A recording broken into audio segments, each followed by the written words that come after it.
On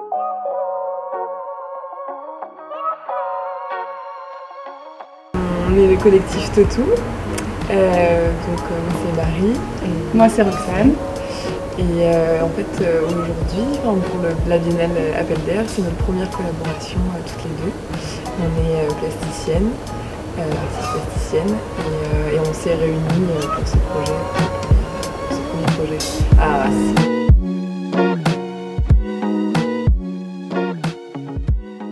Moi, j'ai fait, on vient toutes les deux du textile.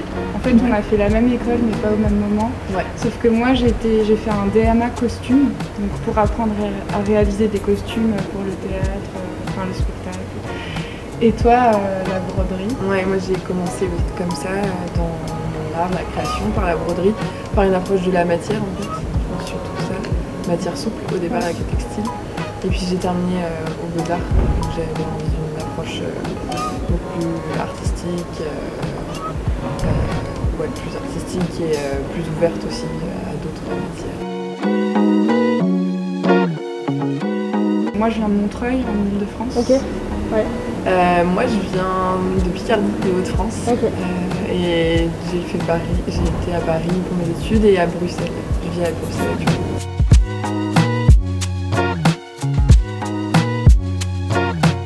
On a voulu travailler sur la résilience et donc faire un lien entre résilience humaine et résilience écologique.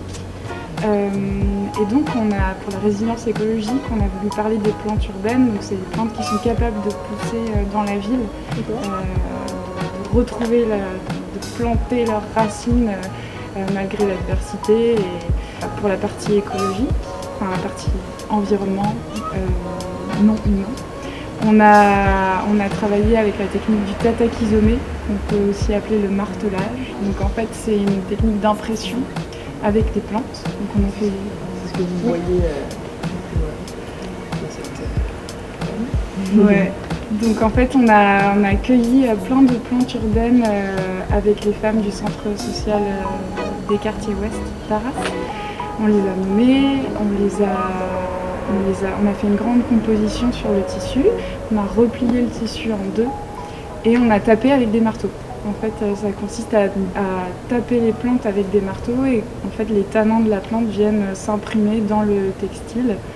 Et voilà. Et puis l'idée, c'était vraiment de travailler en fait, à partir d'un contexte, d'un territoire qui est Arras et là en particulier le quartier ouest où on a travaillé avec donc les femmes du centre social. Et l'idée, c'était vraiment d'aller à la rencontre aussi des plantes quotidiennes en fait, qu'on peut voir, vraiment cette nature de proximité qu'on voit tous les jours sans forcément la regarder. Et l'idée, c'était vraiment de proposer ça avec ces femmes en proposant cette balade, cette cueillette, et puis ensuite cet atelier où on a fait tout ensemble. Et c'était assez chouette en fait parce qu'à un moment donné il y avait vraiment une cohésion même dans le bruit des marteaux parce qu'on tape tout ensemble en fait pour imprimer en fait la trace des plantes. Et il y a eu vraiment un bruit où tout le monde était au même moment, dans un même mouvement. Enfin c'était assez... C'était une musicalité commune quoi. Ouais. Il y avait vraiment un truc... Et c'était super quoi, ça a très bien marché. Et après, il y a aussi le son en fait, parce que là il y a donc le cocon blanc, mais à l'intérieur il y a des téléphones suspendus dans lesquels on peut entendre des choses et des gens surtout. Et en fait ça c'était l'autre partie du travail qui était là plus axée sur la résilience humaine. Donc pour ça on a rencontré des gens, des habitants et notamment les créateurs de l'antenne de Vie Libre ici à Arras. Donc en fait c'est une asso qui aide les personnes en situation d'addiction, notamment à l'alcool, et qui vont créer des groupes de parole, qui vont les accompagner pour les aider à s'en sortir.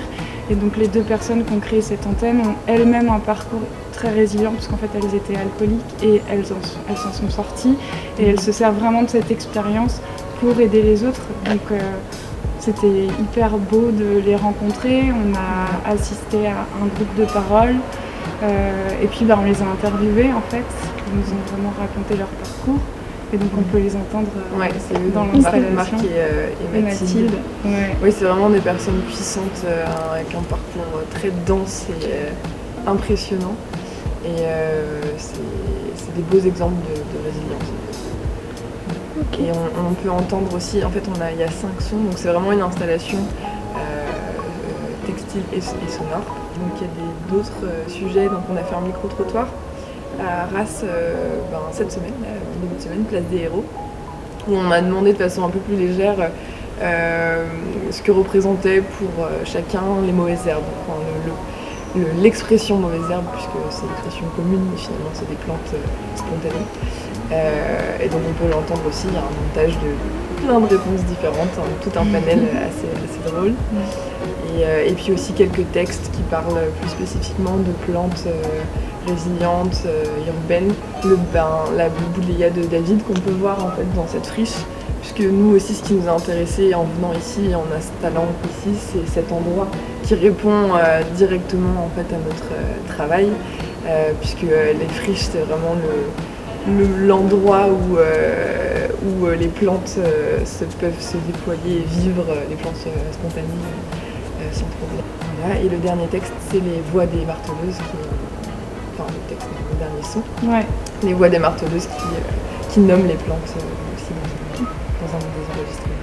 Et c'est assez drôle parce qu'en fait, donc c'est vraiment les plantes qu'on croise tout le temps, donc hyper banales, mais comme elles connaissent pas les noms. Comme fait, tout le monde, hein. Personne ouais, ne en les fait, connaît. C'est ça, mais même nous, il y a peu de temps. Et en fait, c'est marrant parce qu'il y a vraiment, elles accrochent sur les noms et tout, et il y a une sorte de contraste comme ça entre ces plantes très banales et puis en fait les noms qui sont complètement exotiques, quoi.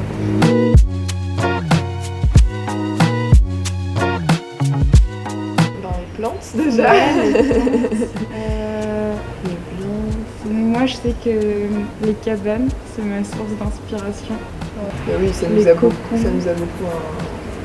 inspiré pour cette installation-là aussi. Ouais. Cette idée de se retrouver dans un espace un peu intime, clos, mais en même temps ouvert aussi sur l'environnement et où il y a une espèce comme ça de pause. Ouais, puis c'est notre source d'inspiration, c'est les gens aussi. Ouais. C'est les histoires qu'ils nous racontent. C'est pour ça que le son, c'est hyper important, parce que c'était vraiment notre lien aussi. Puis on avait aussi une envie, en fait on s'est retrouvés aussi autour d'une envie commune, celle de l'urgence d'agir face à un monde abîmé et aussi de nous questionner sur notre rapport à la nature et notre contact perdu aussi d'expérience de nature. Et je crois qu'on s'est vraiment réunis sur cette envie-là de comment agir, mais par le sensible, comment en fait montrer autre chose, des expériences sensibles de nature, en faisant un pas de côté et par l'art, par les installations. Et je crois que c'est ça aussi. Ouais. Parce qu'en fait, le travail de Marie, toi, tu es assez axé autour du travail de la matière et vraiment des plantes. Et c'est un peu toi qui as amené vraiment cette dimension, même si moi j'étais dans ce processus de réflexion dans ma vie personnelle. Ouais. Mais moi, sinon, mon travail, il est plus sur l'intime des gens. Et donc, on a fusionné nos deux approches. Ouais.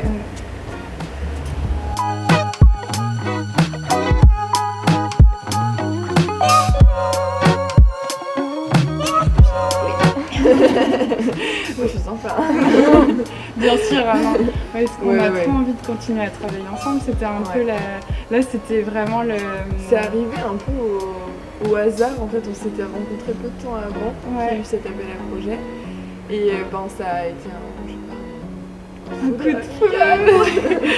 Bah ouais, en fait notre première grande discussion, ça a été du coup autour des questions écologiques. Moi, j'étais vraiment dans une prise de conscience et je me rappelle que j'étais hyper émue. On en a parlé un soir et Marie m'a vraiment apporté des réponses, des choses qui me réconfortaient et qui me donnaient vachement d'espoir alors que j'étais dans un moment où j'étais pas très bien avec tout ce qui se passe et je pense que c'est un peu normal.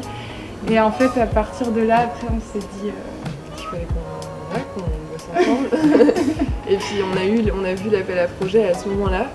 Je l'ai vu et j'ai proposé à Roxane et ça a commencé comme ça. Et l'idée, c'est vraiment de développer ce projet, toujours dans cette idée de travailler sur un territoire, mais voilà, de le développer ailleurs, de faire entendre les voix des habitants et de le mélanger à cette nature de proximité, c'est ce qui m'intéresse.